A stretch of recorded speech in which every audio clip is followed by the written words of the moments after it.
आज की कहानी है माँ की ममता। रात के 2 बज रहे थे। फ़ोन की रिंग बजती है। 26 साल का आनंद नींद से जाग बड़ा हो खुश होकर फ़ोन को रिसीव करता है। खुश इसलिए होता है क्योंकि उसे नई नई गर्लफ्रेंड बिना टाइम देखे कभी भी उसको फ़ोन कर देती है। फ़ोन की दूसरी तरफ से आवाज़ आती है, जन्मदिन मुबारक हो बेटा। आज मेरा बेटा पूरे 26 साल का हो गया है। मैं बहुत खुश हूँ।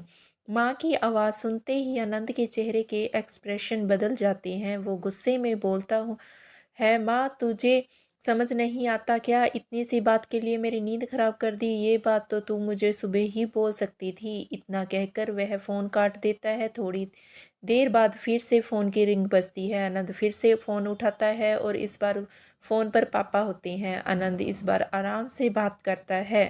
थैंक यू पापा, आपने मुझे बर्थडे विश की करने के लिए फ़ोन किया, वो भी इतनी रात को।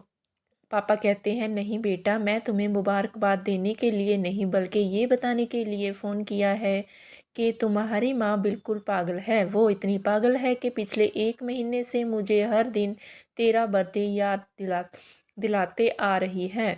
वो इतनी पागल है कि तू उस हमसे सैकड़ों किलोमीटर दूर है, फिर भी उसने यहाँ पर खुद अपने हाथों से तेरे लिए केक बनाया। ऊपर से यह जिद कर बैठी कि जब तक तुझे विश नहीं कर देती तब तक न खुद खाना खाएगी ना खाने देगी। आनंद सब ध्यान से सुन रहा था और उससे यह महसूस भी हो रहा था कि उसने अपनी माँ को फॉर ग्रांटेड ले लिया था। वो बोला, नहीं पापा, माँ बिल्कुल पागल नहीं है। पापा कहते हैं, नहीं बेटा, तू अपनी माँ के पागलपन को नहीं जानता है।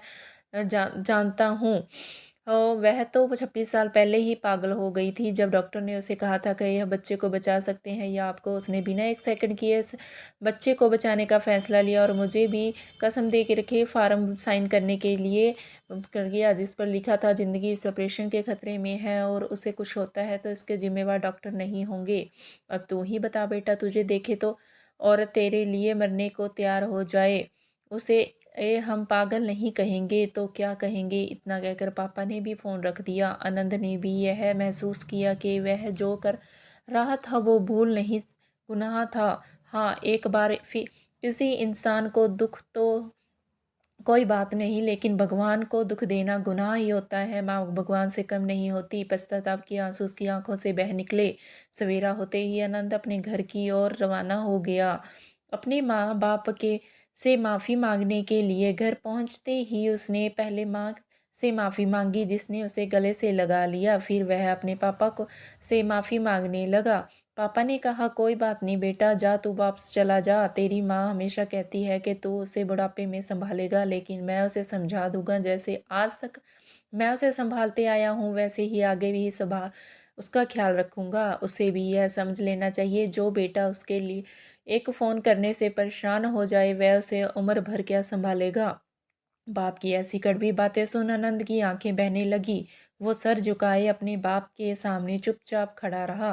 अपने बेटे को परेशान देख माँ आगे आती है और पापा को कहती है, जाने दीजिए, माफ़ कीजिए, हमारा ही बेटा है। माँ की ममता का मोल ना कोई लगा पाया था, ना कोई लगा पाएगा। 6 महीने प्रसव की पीड़ा सहन करने करके हमें नई जिंदगी, नई दुनिया में आने वाले माँ ही हमारी हर गलती को माफ़ कर सकती है। माँ की ममता।